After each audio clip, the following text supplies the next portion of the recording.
কাতলা মাছের নিরামিষ ঝোল করার জন্য আমি এখানে কাঁচা লঙ্কা নিয়েছি, টমেটো কুচি নিয়েছি, ধনেপাতা কুচি নিয়েছি এবং পেঁয়াজ কুচি নিয়েছি। এগুলো সব মিক্সার গ্রাইন্ডে দিয়ে নেব।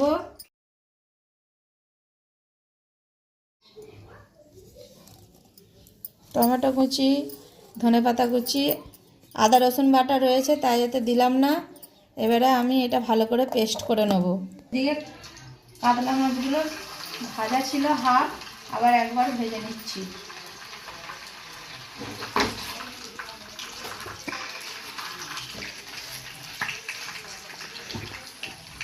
কাতলা মাছের রেসিপি বানানোর জন্য প্রথমে একটা ওভেনে কড়াই নিয়ে নিয়েছি। কড়াটা গরম হয়ে গিয়েছে, এতে একটু অল্প পরিমাণ তেল দিয়ে দিচ্ছি।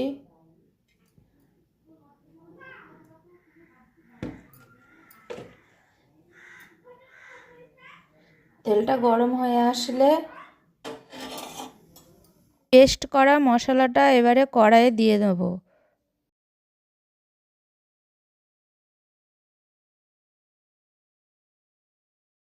প্রথমে একটু হলুদ গুঁড়ো দিয়ে দেবো, মশলাটা যাতে না জড়িয়ে যায়। তারপরে পেস্ট করা কাঁচা মশলাটা এর মধ্যে দিয়ে দিলাম।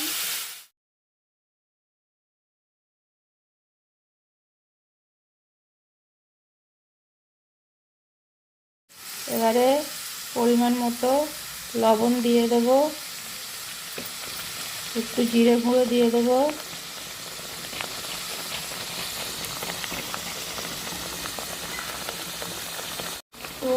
রসুন বাটা দিয়ে দেবো। এটা আমি আদা বাটা দিচ্ছি না। এটা ভালো করে মশলাটা কষিয়ে নেব। এটা একটু নিরামিষাশী ঝোল হবে, ওই জন্য আমি কাঁচা সব মশলাগুলো মিক্সার গ্রাইন্ডারে পেস্ট করে রেখেছিলাম। ভালো করে একটু কষিয়ে নিতে হবে, নিয়ে ভাজা কাতলা মাছগুলো এর মধ্যে দিতে হবে। এভাবে একটু ভালো করে কষিয়ে নেব। মশলাটা কষানো হয়ে গিয়েছে, যেহেতু এর মধ্যে আমি সব কিছু কাঁচা মশলা দিয়েছি এবং গুঁড়ো লঙ্কা এতে অ্যাড করিনি, তাই জন্য মশলাটা একটু হালকা রং হয়েছে। এটা নিরামিষাশী হবে, ওই জন্য আমি এইভাবেই তৈরি করছি। এবারে এতে আমি একটু পানি দিয়ে দেবো। পানিটা ফুটে আসলে এর উপরে মাছগুলো দিয়ে দেবো।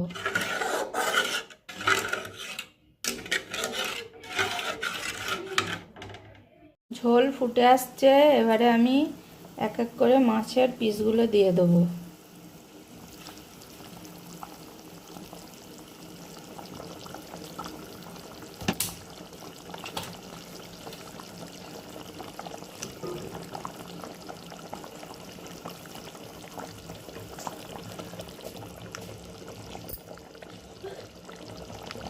এবারে একটু এরকম ভাবে মাছগুলো ঝোলের ভেতর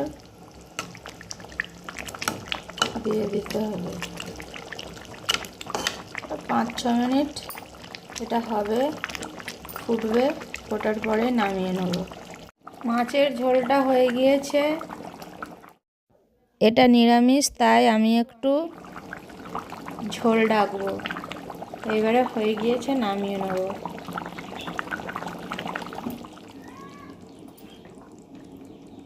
এই দেখেন, একটু হালকা মশলা তো এই জন্য ঝোলটা এরকম কালার আসছে। আপনাদের ভালো লাগলে বাড়িতে এটা তৈরি করে খাবেন। যদি রেসিপিটা ভালো লেগে থাকে তাহলে অবশ্যই সাবস্ক্রাইব করবেন এবং বেল আইকনটি অন করে রাখবেন, যাতে সবার প্রথমে আমাদের ভিডিও আপনার কাছে পৌঁছায়। আল্লাহ হাফেজ।